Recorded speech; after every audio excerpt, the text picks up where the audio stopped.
Je m'appelle Hervé Salters, je suis claviériste-chanteur de General Electric. Je suis franco-britannique, j'habite à Berlin. J'aime bien les vieux claviers, comme ça.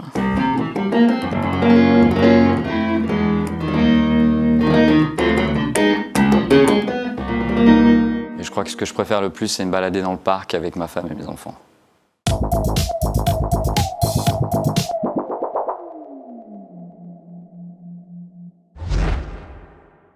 J'aime autant le studio et la scène. Je pense que ce sont deux choses. Moi, je les envisage comme deux choses assez différentes.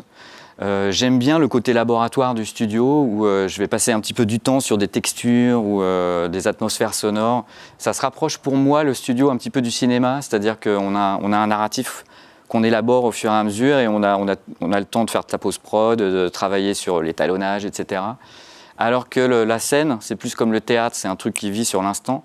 On est à un moment donné sur une scène, dans une ville, face à des gens qui sont là ce soir-là. Nous-mêmes, on n'est pas lunés pareil soir après soir, donc il y a quelque chose de vraiment... c'est quelque chose du moment. La manière dont je pourrais définir ma musique, c'est un funk un peu personnel, c'est-à-dire moi qui mets les différentes choses que j'aime. J'ai toujours bien aimé les artistes qui mélangent les genres.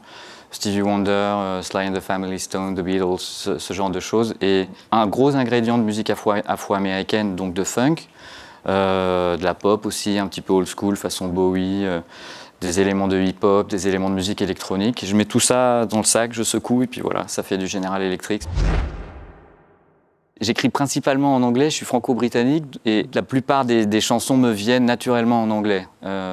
Mais j'adore aussi écrire en français, c'est juste, ça se fait pas de la même manière parce que l'anglais est une langue avec des accents forts, alors que le français est une langue, on peut parler français comme ça sans mettre d'accent, il n'y a pas de souci. En anglais, si on dit banana, il faut mettre l'accent sur banana. Si on dit banana, ils ne comprennent pas les Anglais. Donc, forcer une mélodie ou mettre l'accent sur une note particulière dans une mélodie, c'est assez naturel en anglais. Je trouve qu'en français, c'est plus dur. Pour moi, en tout cas, il y a des gens qui le font très très bien. Moi, je n'ai pas réussi à décoder ce truc, en fait. Donc, je triche un peu, je botte en touche. Quand c'est en français, généralement, je parle.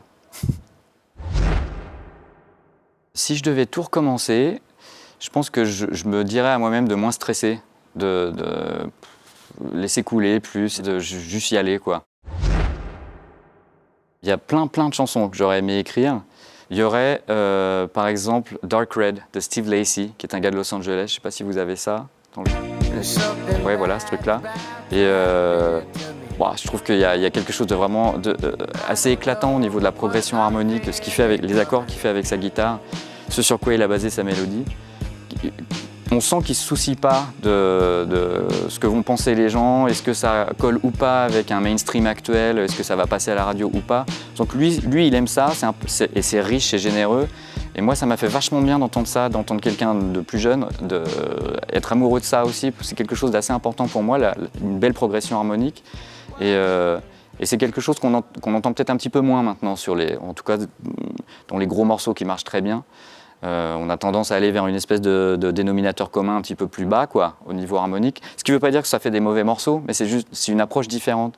Et là, d'entendre ça, moi, ça m'a fait vachement de bien. Et ça m'a rassuré dans le fait qu'au contraire, il fallait continuer à y aller et pas jeter l'éponge, quoi.